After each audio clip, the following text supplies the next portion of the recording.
অমরপুর প্রাক্তন কংগ্রেস নেতা প্রাক্তন এমডিসি নির্মল চন্দ্র দাস বৃহস্পতিবার জিবিপি হাসপাতালে শেষ নিঃশ্বাস ত্যাগ করেন। মৃত্যুকালে তার বয়স হয়েছিল ৭২ বছর। তিনি এক ছেলে এবং ৩ মেয়ে রেখে যান। প্রয়াত নির্মল চন্দ্র দাস দীর্ঘদিন ধরে দুরারোগ্য রোগে ভুগছিলেন।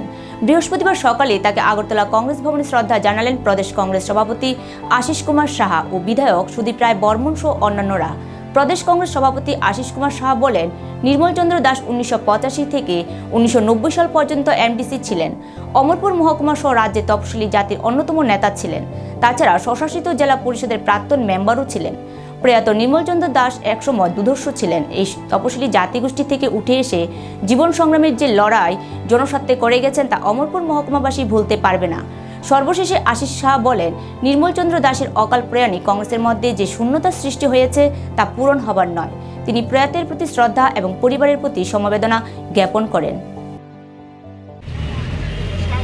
প্রয়াত নির্মল চন্দ্র দাস অমরপুর মহকুমা সহ রাজ্যের তফসিলি জাতির একজন অন্যতম জাতীয়তাবাদী নেতা।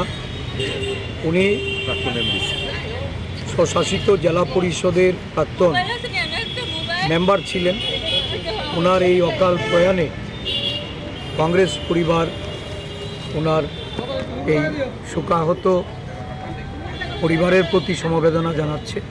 ওনার আত্মার সদ্গতি কামনা করে এই প্রয়াত নেতার প্রতি গভীর শ্রদ্ধা আমরা নিবেদন করছি।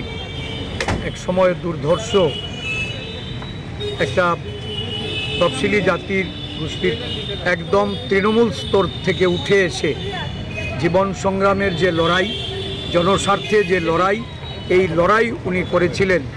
আমরা ওনার এই অকাল প্রয়াণে ওনার যে শূন্যতা, এই শূন্যতা হয়তো ভরিয়ে দিতে পারবো না, কিন্তু এই অমরপুরবাসীর হৃদয়ে উনি থাকবেন অনুপ্রেরণা হিসাবে। সবাইকে ধন্যবাদ।